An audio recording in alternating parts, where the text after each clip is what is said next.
sia-siakan waktu, karena kita tak mungkin menunggu.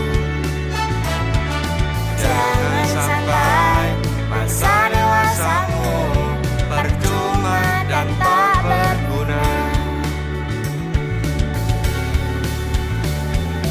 Kita harus terus berusaha, pantang menyerah adalah cara. Terus berkembang dan selalu belajar, menggali diri dan potensi.